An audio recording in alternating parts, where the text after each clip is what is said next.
Hi, good morning, everyone, and welcome to the first UTIG seminar of the semester. And I am very delighted to welcome one of our own, Dr. Perianne Jansen. So Perry did her master's and bachelor's degrees in physics from New Mexico Tech. And there she worked on a research project relating to Jovian atmosphere dynamics. And from there, she moved to the University of Colorado at Boulder, where she worked a lot with the Southwest Research Institute with Dr. Leslie Young, working at Pluto's climate dynamics and worked with the New Horizons team there. And as part of that work, she's won several graduate awards. One fun one is that she was runner-up for a 3-minute share your thesis competition that you can watch online if you want to learn a little bit about her PhD research very quickly within 3 minutes. And she was also honored with a asteroid. So the main belt asteroid, formerly known as 2001 RH155, is now known as asteroid Perry Johnson, which is quite fun. And she joined us at UTIG roughly 1 year ago, where she is the Distinguished Postdoctoral Fellow. So her work here has continued on her work in the outer solar system, including modeling volatile loss from Kuiper Belt objects to compare with James Webb Space Telescope observations, in addition to looking at climate-driven true polar wander for one of Neptune's moons, Triton, which is also a captured Kuiper Belt object. And then she's also working prominently with me, looking at seafloor sediment dynamics for ocean worlds, is what she will talk about today. So please join me in welcoming Perry.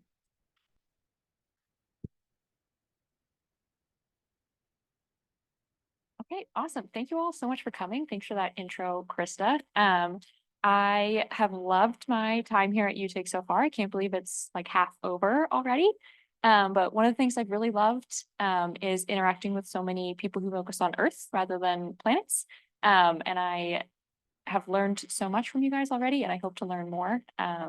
And I will make a nice little plea in my talk to continue helping me learn more about Earth's ocean, and then I will do my best to apply that to ocean worlds on other planets.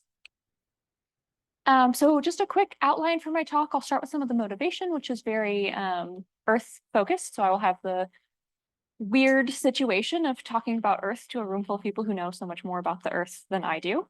But then I'll talk about our specific erosion model, as well as getting into some sediment transport and some future work that I hope to do in my remaining time here at UTIG. And yes, please, I'm always looking for insights from all of you. So Earth's seafloor has really fun canyons in it, and it also has just a ton of sediments. So I'm showing here a pretty canyon off the coast of California, and then sediment thickness. And you notice that the sediments are mostly concentrated around the continents. And to the best of our knowledge, ocean worlds like Enceladus and Europa don't have continents. So that's a conundrum to work out. This is now a map of the bottom current, so the near seafloor velocity for Earth. And I want to draw your attention in particular to the deep currents. So on ocean worlds, the oceans are not a measly 5 kilometers thick like Earth. They can be up to 100 kilometers thick. So the deep currents are probably going to be a better analog. And in particular, the circum-Antarctic current. Again, since ocean worlds don't have continents, there's nothing to break up their flow as they go around. But you can see sort of the speeds that we experience here on Earth are sort of in the centimeter per second range or so. And I'll talk about what those speeds might be for ocean worlds later on in the talk. Yes, yeah, these are modeled from a few sensors, a few data points. That is something that I have learned in this talk. I thought the Earth's ocean seafloor would be a lot more studied than it is, but it turns out that that's a hard place to get to. Even on Earth, the bottom of an ocean is not the easiest place to go. So the sort of overarching question of this talk is going to be do ocean worlds have layers of sediment on their seafloor like what Earth has?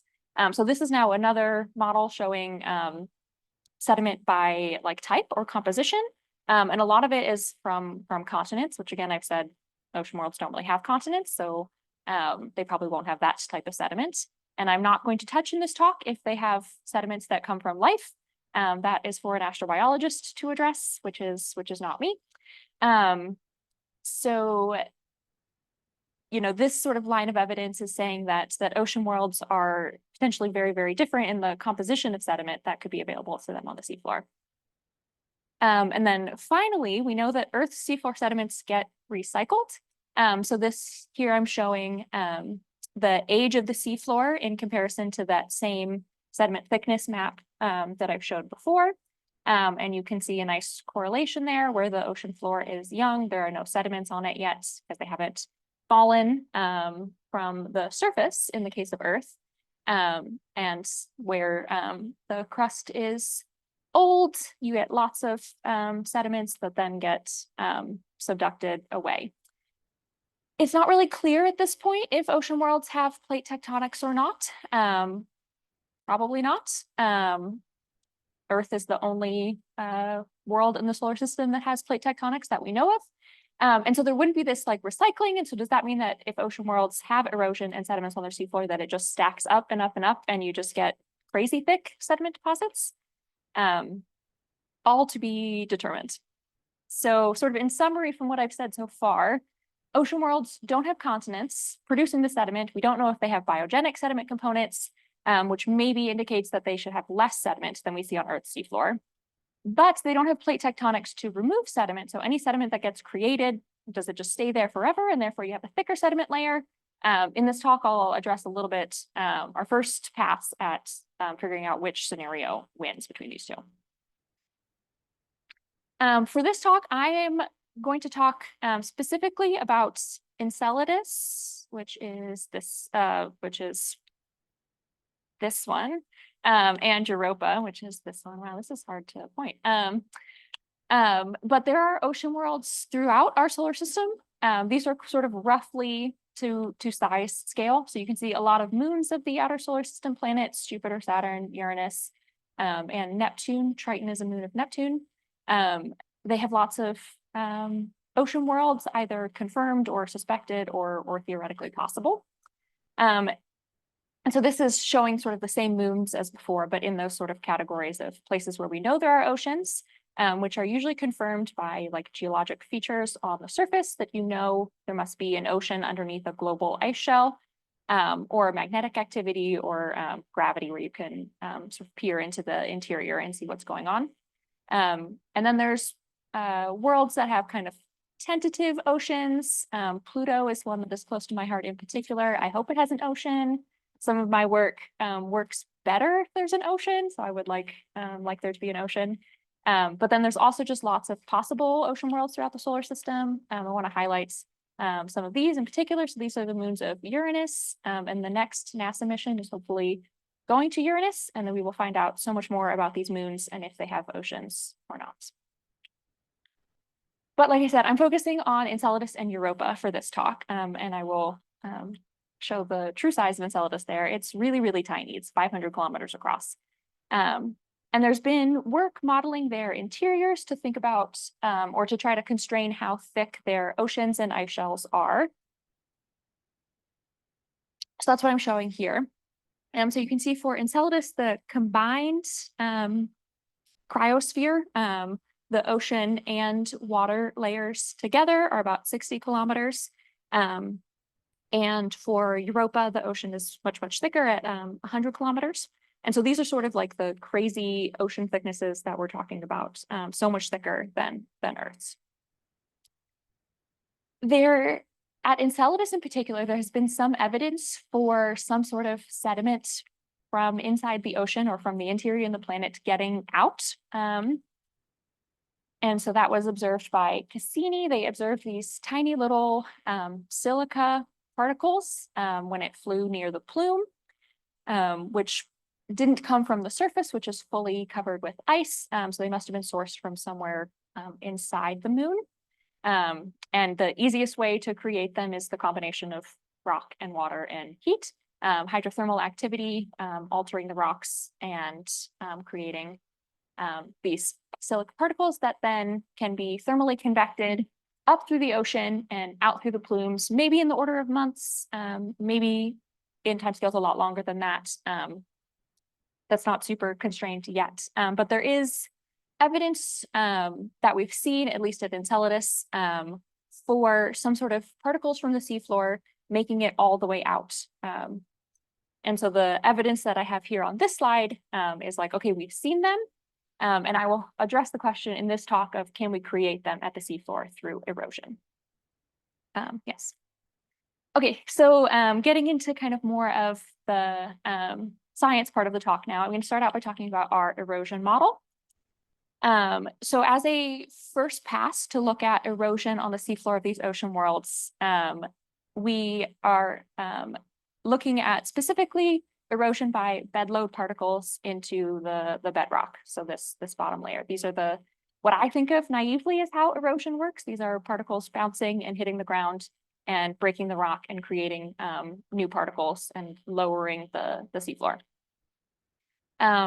There are also particles that are in suspended load, which are sort of held aloft by turbulence. So these are smaller particles, less massive. They can stay aloft for longer, and then wash load are totally just along for the ride with the currents. But yeah, I'm focusing on the bedload particles in this talk. So this is sort of a like schematic understanding of the model that we use. And so the overall erosion rate E is a function of these three factors. So the volume of material that gets eroded for every impact, and then the number of grains that are impacting the bed as a function of time. And then finally, this fraction of bedrock exposed. And that term is included because you have like an existing layer of sediments on the seafloor that kind of protects the seafloor and you don't get as much erosion. So that's why that factor needs to be included. I'm sorry to have a big table with lots of values, but I want to just sort of show you the various inputs to the model. So we have to make assumptions about the grain sizes that are doing the impacting, and then the bedrock that is getting smacked into, as well as the fluid, which is just water, seawater in this case. And then that line that says gravity, that lets you know the gravity for the three different worlds that we are investigating here. So you can see these ocean worlds are really, really a low gravity environment, about a tenth of Earth's gravity for Europa and 100th Earth gravity for Enceladus. Okay, this is my only slide with equations. So this is those same three factors again, but with they're like nitty gritty equations. And I'll just point out a few things. So they kind of have these prefactors out front that account for a lot of the grain and bedrock properties. This factor that shows up in all three of the terms is the transport stage. So you can kind of think of that as sort of like how fast are how fast is the water flowing over the bedrock? How fast are the particles moving that are doing the impacting? This term accounts for both the flow velocity and also the settling velocity of the particles. So like I said, because these are low gravity environments, the settling velocities of particles is much lower than you would see on Earth. Yeah. So that's something to keep in mind. And you will definitely notice from these exponents that these are empirical models that were developed for Earth based on lab work that was performed on Earth. So that's always going to be sort of like a source of error or uncertainty when we try to apply this now to a different planet. Gravity has been like taken out of these empirical models. So you can see there's a little G in one of the terms right there. But yeah, the fact remains that we can't set up a little flume lab on these planets and throw rocks down to see really what the like erosion properties are on these places. So, okay, finally into some results. So this is those same three factors again, same color scale and everything. You can see the volume per impact. That just that doesn't depend on let me back up for a second. The sediment supply, that's the x-axis. That's how many sediments are flowing through your system at a given time. massive sediments. And so the volume per impact does not depend on that, but the impact rate does. You have more particles, they're going to be hitting the bed more often, higher impact rate. And then that orange line, fraction exposed, that's how much of the bedrock is not covered with a layer of sediment. As you see, that goes down as sediment supply increases because the flow can only hold aloft so many particles. So the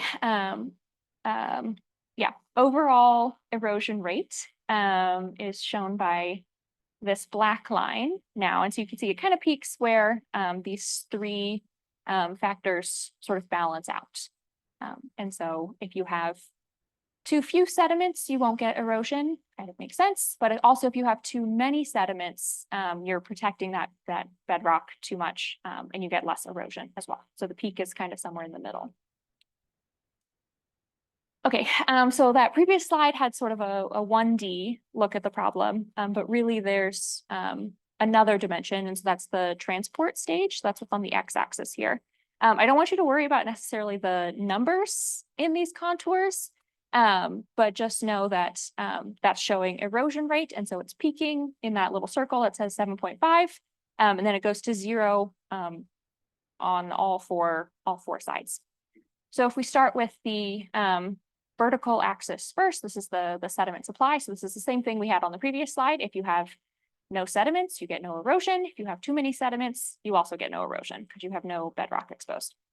But if you look the other way at the x-axis now, over on the left, if your particles aren't moving fast enough, your water isn't moving fast enough, you don't get any erosion either. That's sort of the threshold for motion side. Your water needs to be moving at least a little bit to get particles moving. And then the other side is the threshold for suspension. So I mentioned for this model, we're only looking at impacts by bed load particles. In order to include impacts by suspended particles as well, you have to know or you have to assume a lot more about the distribution of particles in the like boundary layer, which is maybe just a little too much guessing for a world that we've never been to. So that's why we're looking at only bedrock particles. And so the erosion rate also goes to 0 when the particles are moving so fast that they become suspended. So that's sort of the like limits of erosion. So you keep that in mind for the rest of the plots I will show. The like big punchline is that gravity is really, really important, which makes sense. These particles are hitting the bed and eroding material. So their kinetic energy as they hit the bed is important, which is dependent on their weight, which is dependent on gravity. So here I'm showing the erosion rate on the y-axis as a function of discharge, so how much water is flowing through the system, for the 3 cases of Earth, Europa, and Enceladus. And you can see that as gravity is decreased as you go from Earth down to Enceladus, the erosion rate goes down significantly by more or less an order of magnitude. So at first glance, this is, sort of saying that maybe these ocean world seafloors are a lower erosion environment than Earth's seafloor. But I'll come back to that idea in a little bit. And you can also see that if you look here at the sort of 0 point, you can see that the like threshold, basically it's the threshold for motion on is also dependent on gravity. So because particles on Enceladus basically have less inertia, they're not held in place as easily, less water is able to set them into motion. And so that's why the erosion rate peaks at a lower value of discharge for Enceladus versus Earth, because the particles are easier to move in this system. Yeah. Okay, I have previously used these like reference values to show you that figure on the previous slide, but really we want to investigate a range of values because we don't know what most of these values would be for ocean worlds. So the ultimate goal of this work is to investigate like a wide range of values so that we can sort of determine the conditions under which erosion would be significant or not on these ocean worlds. So this is some of the range of materials that we have investigated so far. And then here is the sort of results of that. So if we look at every combination of those of the ranges of parameters that I showed on the previous slide, we get these histograms. And I want to point out right away that these don't have the same x-axis. So Europa is going all the way out to like 200 millimeters per year, where Enceladus is much lower than that. So I want to make sure that's clear. But this is, again, just showing the sort of number of hydraulic scenarios. But by that, I mean like combination of those parameters from the previous slide that give you a certain erosion rate. And so you can see, you know, the bulk of cases end up with low erosion. But there are a few scenarios, that lead to higher erosion. You know, there's outliers for sure. And these outliers are not like completely unreasonable. You know, I didn't have to have a slope of like 45 degrees or anything, or like boulder sized particles or anything like that. So yeah, there are reasonable scenarios. But gravity is really the dominant control on the erosion rate. You know, Europa has 10 times the gravity of Enceladus, and it's, you know, has 10 or maybe even more than that times the erosion rates. So there is lots of work still to do on this project to determine what are the most realistic hydraulic scenarios. So what do we really think the slopes on these seafloors are? How fast are the bottom currents really moving? Is there a particular particle size that makes the most sense to be on the seafloor? Or like composition of the bedrock is another one still to look into. So there's lots of work still to do. But at this point, I can say that erosion is possible on these seafloors. It has not been ruled out by this work so far.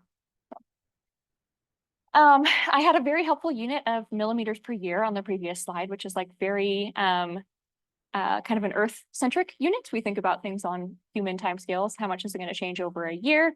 But what does that really mean when we're talking about ocean worlds, where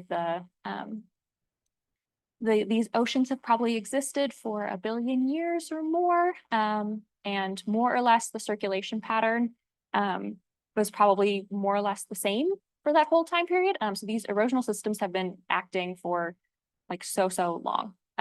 So over 1 billion years, what does 1 or 50 millimeters really equate to? So we can think of this in terms of a time scale. So time scale T, which is just the like average height of positive topography on the seafloor, divided by the erosion rate, gets you that time scale. So if we look at Enceladus in particular, this is some work by Doug over there. This is predicted kind of topography on the seafloor that's required to match observations from Cassini. And I realize the numbers are very small there, but the sort of typical height is maybe 300 meters. And so if we want to erode away 300 meters of topography with an Enceladus-like erosion rate, from what I've calculated so far, you end up completely eroding that topography in 0.3 to 30 million years. So while 1 millimeter per year sounds quite slow, the aggregate over this incredible length of time that we think about in astronomy can actually be quite significant. Especially if you think that Enceladus is only 500 kilometers to begin with. So you can erode away kind of significant fractions of its radius. Maybe not significant fractions. Yeah, like I said, this is kind of subject to how old we think the oceans are.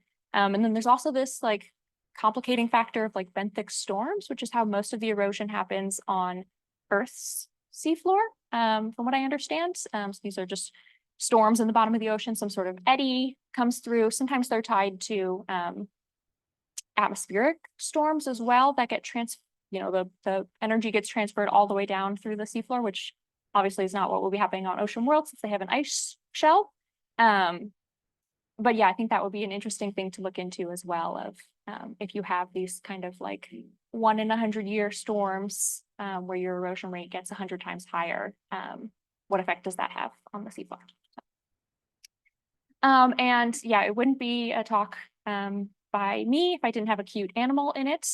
So here is the sort of chicken and the egg problem of that I've kind of skirted around so far in the talk. You need grains to do the eroding, which produces grains that then continue eroding. So you need some sort of initial way to get sediment grains on the seafloor. And I think there are a multitude of ways that you can get them for ocean worlds, like what I've listed here. Okay, so that's sort of where the sort of state of the project is at this for erosion at this point. Still possible for ocean worlds, definitely at a lower rate than what we see on Earth, but not impossible. Now I'm going to move into more of the transport aspect. So once we get these sediment grains on the seafloor, where do they go? Can they be moved by the currents? And so again, I just wanted to show this figure again, just to remind you, we're thinking about the bedload particles. So these are the ones for the erosion model, we've been thinking about the bedload particles, but for transport, the particles that get created from erosion, they could be transported as any one of these types of particles, depending on what the current speed is.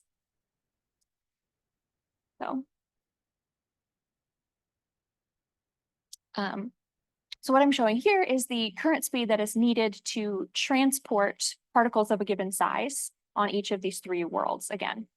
And so while erosion rates are lower on Enceladus and Europa, it's also much easier to transport them. Like I was saying, you need a much lower velocity is able to transport a grain of the same size. So if these particles are created, it should be relatively easier to transport them on ocean worlds than it is on Earth. The velocity I have here on the y-axis is not really the true velocity that the flow needs to be moving at, that the water needs to be moving at. So I've done that translation here on shown in the blue for Enceladus, and so you can see that a mean flow velocity of higher than, half a centimeter per second, a centimeter per second is necessary to transport like millimeter size grains, just to kind of orient you. And if you think back to the Earth currents that I was showing at the beginning, centimeter per second currents were totally feasible for Earth. So we'll see if they remain feasible for ocean worlds, but we're still looking good at this point that transport can happen. And here's the corresponding mean flow velocities for Europa, which are quite similar. It doesn't have the strongest dependence on gravity, just slightly. Okay, I was mentioning the transport stage again, or transport category. So starting off showing just for Earth, this is the shear velocity that is necessary just for any motion at all. That's the thick line. And that means particles will be transported as bedload for the most part. And then if you have a higher velocity, you get suspended load, and higher still, wash load. I start with just Earth because this starts to get a lot of lines on the plot. But here's what the corresponding thresholds look like for Enceladus. So you can see all of it is just lower. So once again, we can see that slower flows are able to transport grains on ocean worlds. And there's Europa. But I also want to point out that this sort of transition between bed load and suspended load is also different for ocean worlds. So on Enceladus, there's sort of a smaller size range that is able to be transported as bed load. So on Enceladus, if the flow speed is sufficient to transport a millimeter sized grain or larger, it will go into bed load first. While on Earth, let me say that the other way. On Earth, if the flow speed is enough to transport like a 0.1 millimeter grain, it will go into bed load. While on Enceladus, if we look at that same grain size, it will go right into suspended load and won't contribute to the erosion model that we have here. So that's what I was trying to say here, is that the grains that are transported as bed load are different on these ocean worlds. Okay, finally into some flow speeds for ocean worlds. So this is a figure from one of Krista's models, looking at the zonal, so the east-west flow speed on Europa in particular. And I want to remind you that there are no continents, so that's why these flow speeds don't get diverted around anything like you would see for Earth. They just whip around the whole globe. And these oceans are tens to hundreds of kilometers thick. So these are the flow speeds that are from one of the bottom layers of Krista's model, so close to the bed. Blue is westward flow and red is eastward. And so you can see this particular model is characterized by like a meter per second jet going westward.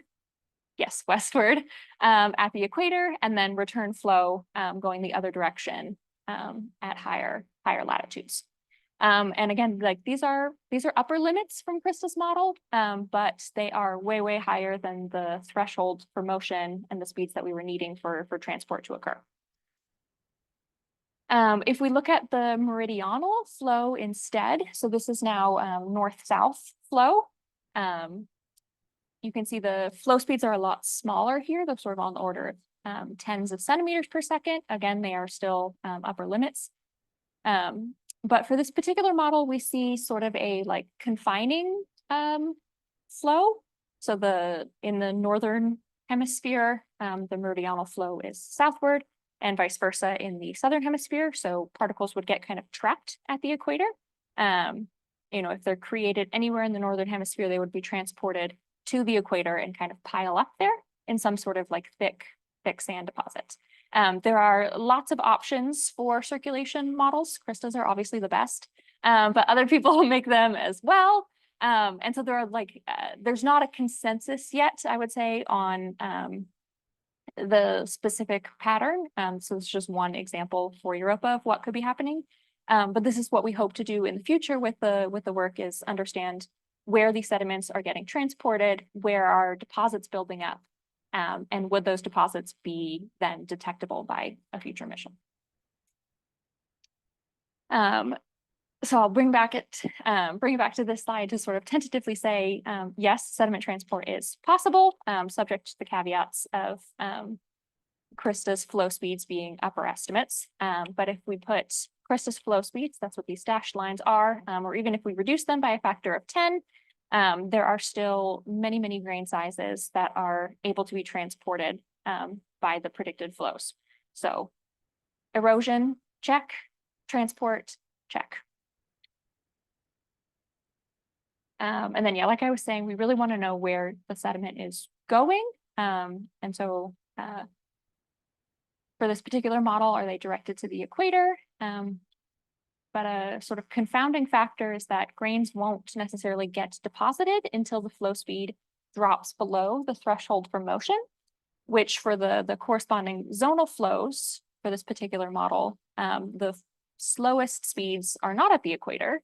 They are kind of at these mid-latitude, these yellow bands. And so does that mean deposition happens at the mid-latitudes and not at the equator, and you don't get deposits building up?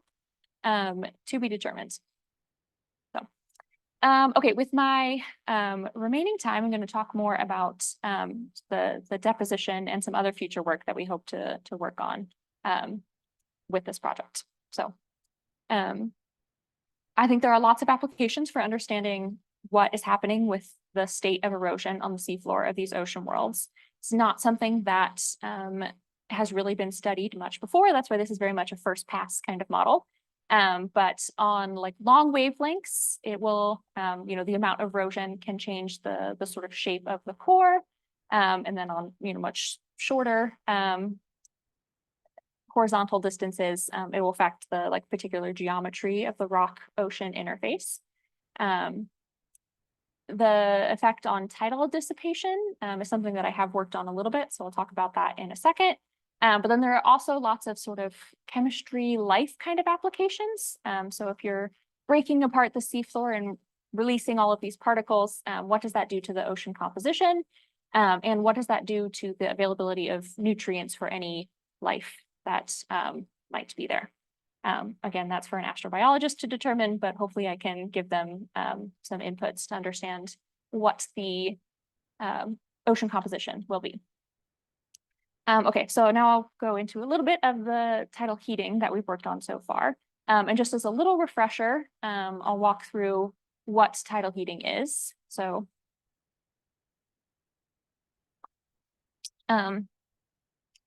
Enceladus and Europa and most moons in the outer solar system are in eccentric orbit. So they're not orbiting in perfect circles. This is very exaggerated, but this is Enceladus going in an eccentric orbit around Saturn. And because it spends sometimes closer to Saturn and sometimes further away, the shape of the body gets deformed and reformed and deformed as it goes around the orbit. When it's closer to Saturn, it gets kind of more flattened and drawn out, and then vice versa when it's further away. And that like consistent reshaping of the body heats it up. And that's why a tiny moon like Enceladus can have an ocean persist to the present day, and it can have these plumes that are coming out of the South Pole, and just sort of all this geologic activity.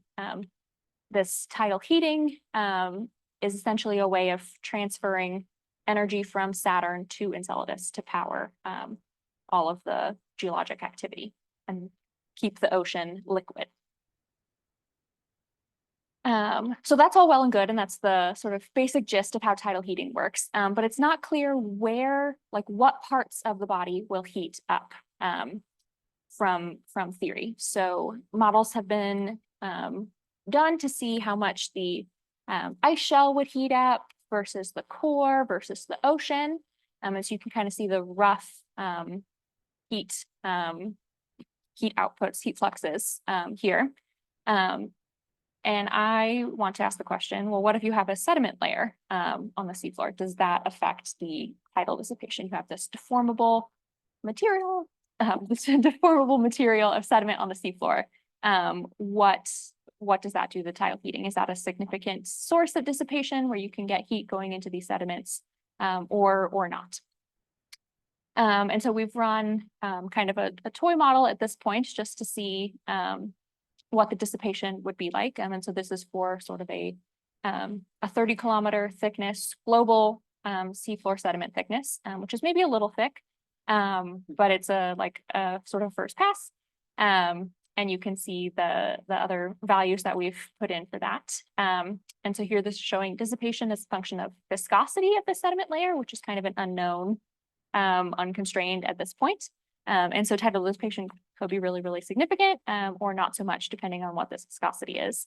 And so please, if you know anything about viscosities or rigidities of seafloor sediments, at least for Earth, I would love to chat.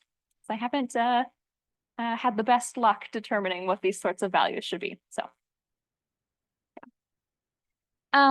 okay, so that is sort of it. I will just sort of wrap it up right now. So from our erosion model, we've definitely seen that erosion rates scale with gravity. So for Enceladus, erosion rates will be lower, and for whatever ocean world we decide to investigate, gravity seems to be the strongest factor that determines how much erosion is happening. But that being said, because these oceans are relatively long-lived and the circulation patterns are long-lived, even a pretty low erosion rate can equate to a significant amount of topography being wiped away over the age of the oceans. On the transport side of things, what we've seen so far is that the model predicted bottom currents for ocean worlds are totally feasible to transport sand size or smaller grains. So if these particles are being created through erosion or some other process, they should definitely be able to be transported around and pile up in some areas. And at this stage, I will just say that a sediment layer has the potential to be a source of tidal energy dissipation for ocean worlds. The magnitude of that source is to be determined. But yeah, with that, that's my last slide. I'm happy to take any questions.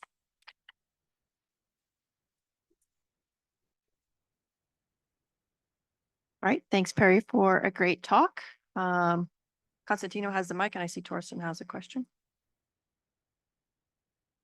Thanks. So I'm trying to understand the sort of overall dynamics in light of Doug's topography, right? So like even if the flow is fairly slow, if this topography were just sort of static mountains, it should have been eroded, right? That's what you're saying. So this stuff cannot be mountains.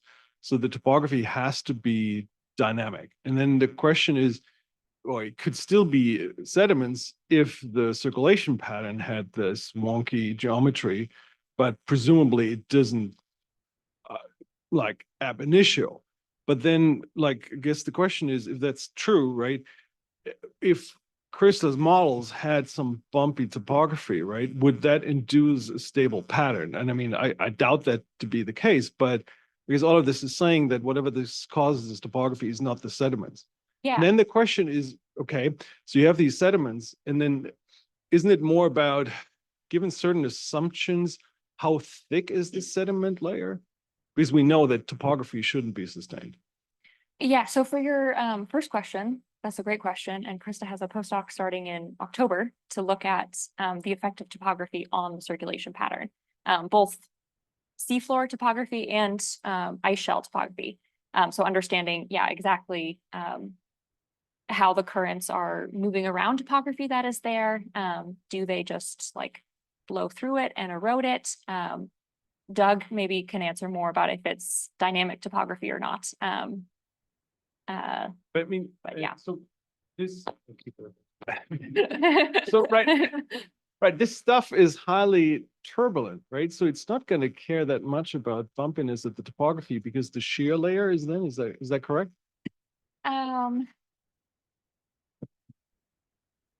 Yeah, understanding like exactly the sort of like boundary layer flow. That's sort of why I haven't looked at all at the suspended particles, because I think it's probably outside the realm of like a knowable quantity at this point for ocean worlds, understanding how turbulent the exact interface is, and what that means for erosion. Yeah, I just felt like it was worth clarifying that that's not inferred seafloor topography. That's just sort of how much you could hide without it poking out and being visible in your gravity signal. So the gravity signal, we essentially, when we're using gravity and topography to infer things about the interior and the thickness of the ice shell and things like that, we're making an assumption that there's no seafloor topography. So then that was a figure from the supplement saying like, okay, well, what if there was? How much could you put in there before you would start noticing it? Yeah. And so it's kind of in a certain way, I think you're using it kind of as an upper limit. Yes. Yeah. And then there's question of, it'll be useful to know how quickly that disappears so that you can know how good your assumptions are that are going into your other things like estimating the ice shell thickness, which is really important for understanding energy budget and things like that. And then I actually did have a question as well, which is, I guess it's kind of almost the same thing, but yeah, so I assume your models have no seafloor topography for the ocean currents. And then, so is that a thing that is future work though, is seeing what those feedbacks would look like? And I apologize if that's an impertinent question. I think it's a question for Krista. So yeah, I can chime in there. So for the work that the postdoc is going to be starting in about a month to do is to basically impose a topography along both boundaries, but it's not necessarily going to include erosion as part of that. It's more to if you have some type of fixed feature of a variety of length scales, how will that modify the flow? Will you have some type of standing wave that will always appear? Do you see longer, more global consequences of that? So it's more of that is kind of the focus there. And I'll also mention too, that in addition to topography, you also want to think about variations in heat flux that could influence the bottom boundary condition of the ocean dynamics as well, and might be coupled to topography if there's like geologic activity in the seafloor, which might be the case for Europa and especially Enceladus. I guess I'm also curious about in these tidal dynamics, you would expect there's some seismic, tidal generated quakes, presumably. And we have some information about that from the moon, certainly, but we we don't really understand it generally. And I'm just curious if that's a mechanism to get your first grains if we have some instability of the seafloor, especially if it had some topography up to that maximum. And if you Yeah, guys have looked at that. I hope so. I hope the seafloor is like just a crazy dynamic place with cracks and all that sort of stuff. And yeah, there's faults. There's been some work, I think it's Paul Byrne, who has maybe said, like, no, you won't get that kind of activity on the seafloor. But Alice she did not approve of this work. So to be determined, yeah, how much faulting and stuff is going on the seafloor. Oh yeah, I guess that was for Europa specifically.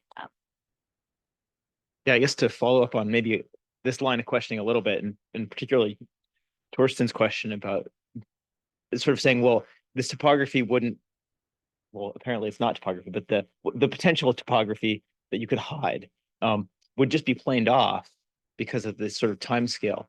But that implies, or that sort of presumes that everything is static and uniform. And that seems really unlikely. That's how worlds I'm work, thinking, right? you know, Yeah. you could have a river that has a flow rate that's high enough to always be moving sediments, Yeah. but its bottom is not like a piece of glass, right? And so I'm wondering if you just introduce a little bit or seed a little bit of heterogeneity of the kind that, say, Sean was talking about in erodibility, you know, or, you know, the rock strength parameters that were blanked in one of your early tables, right? Yeah. I mean, that could be variable by an order of magnitude or two from place to place. Yes. What would that do? Yeah, I think it would be so cool to, you know, I've kind of been looking at this at like a global scale right now. But if you look at like a regional, like what if there is, yeah, a fault line there and then you get concentrated flow moving faster and eroding more and more. What does that do to even carving negative topography instead of just wiping away positive? Or weaker substrate, right? Yeah.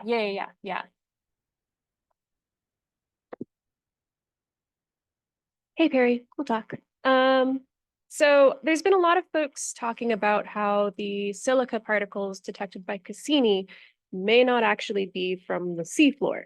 Okay. And they've been doing a lot of models, and the models have kind of been showing that statistically the odds that the particles getting all the way It's hard to the to make top it like of that those 60 last little bit. kilometers Yeah. is really hard. And Yeah. so based on your results, focusing more on the bottom profile and the different results you've seen, how would that play into these newer models? And then there's also the people who are saying that maybe you could through bubbles, but we'll ignore them for now. No, that's a great question. Yeah, I kind of threw in that the slide about the Cassini nanoparticles as like a line of evidence that, okay, there's some evidence that rock material can escape from these planets. So little bits of rock material must be being created, whether that's through erosion or like a black smoker situation. I have not looked at all at how these sorts of particles would then be transported, convected up. Very much outside of my expertise at this point. But yeah, these are like, if we look at, you know, the sort of grain sizes, these are like way bigger than the like nanoparticles. I don't think a millimeter sized grain could be lofted convectively all the way up to the ice shell. But with, you know, continued bashing into each other, you'll get a variety of size particles. So maybe there's some way, but yeah. Yeah, it's kind of a silly question, but I'm kind of used to think about sediments on Earth, you know, in an ocean with 100 meters to 1,000 meters water depths. And, you know, I always think about compaction and you know, and porosity and things like that. And here I have 100 kilometers of water on top of it. Can you tell me what's expected in terms of sediment properties, you know, porosity, all these things? Because even the viscosity, if you have a gravity which is a tenth or hundredths, you know, the compaction would be very different and the porosity very different also. Yeah, no, I cannot answer your question. I cannot tell you what is expected because no one knows. The seafloor pressures, despite the ocean being so thick, the seafloor pressures are, for Europa, it's maybe only twice the bottom of Earth's seafloor, because the combination of much lower gravity with much thicker water. So maybe the pressure situation isn't all that different. does that mean the porosities ends up Earth-like, or the viscosity, or how long it takes the particles to be compacted back into like a more solid rock? To be determined. And I we was could thinking talk also about it, about but- thermal conductivity because, you know, I mean, we have this blanketing effect. If you have very fast sedimentation, you might just like stop the heat from coming out from Yeah. there. Yeah. There's lots of processes that are really fascinating.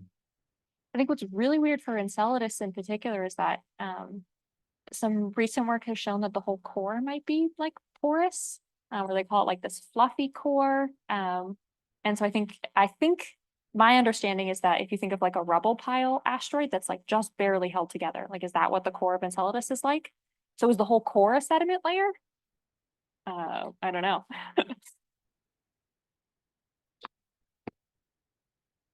Just a general Enceladus question. This jet should come out at the equator, right? It's supposed to have flipped. Is that the idea? It's at the South Pole. No, I know it but yeah. is, but it shouldn't. Oh, yeah. The way it's deformed, right? That's where it's compressed. Right? I mean, people, Yeah. but if you do like this, It's not at all obvious why, but the tidal heating is maximum at the poles. In certain, it depends on the geometry of the situation, but when you have a decoupled layer sitting on the outside, the strains are maximum at the poles. And it's totally not obvious why. the strains and Yeah, the yeah. stratum. Sorry, I should let you answer this. No, that was a way better answer than I could have said. So, yeah. Yeah, and so the ice shell ends up being the maximum tidal heating in the shell is at the poles, and in the rocky part also ends up being like, yeah, it's not obvious. We can look at this, talk about this later if you want, but I've tried to wrap my head around why it is, but it's not something that you can really get an intuitive sense of. You just have to kind of work through the like, it's very ugly math, but that's how it works out. Yeah, I know.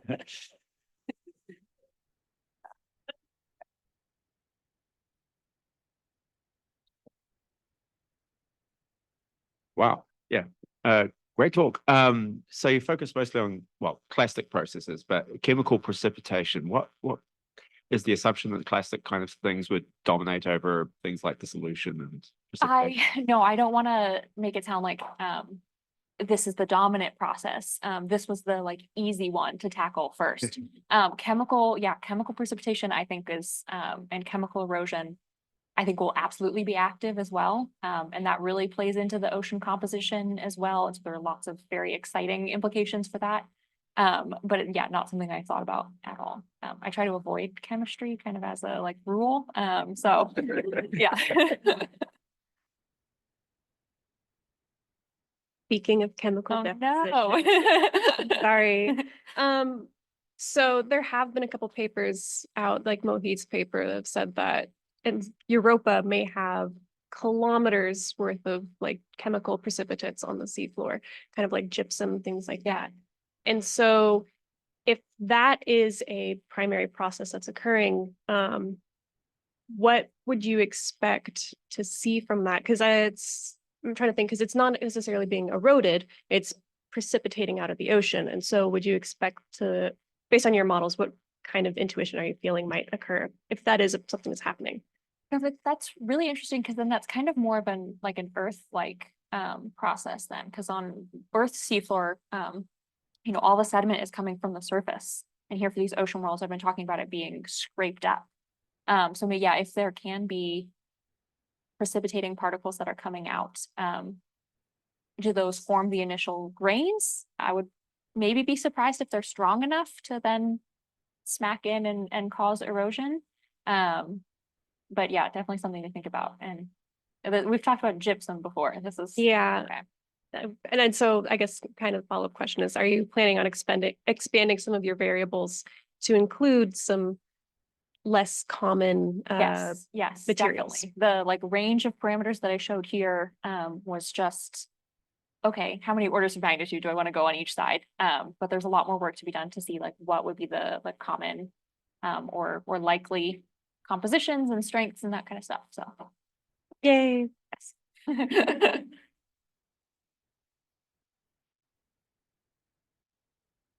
More questions for Perry, including online? All right. Well, we've been asking many questions, so I want to thank you and then also offer folks an opportunity to chat more with Perry this afternoon. If you like, there's still a few open slots if you'd like to meet with her. And thanks for those who have signed up. We're also going to meet for lunch at 11:45, so you're welcome to join us in the lobby. And we're going to go to Austin Beer Works around 5:15 this evening if you'd like to join that as well. So thanks again, Perry, for a great talk.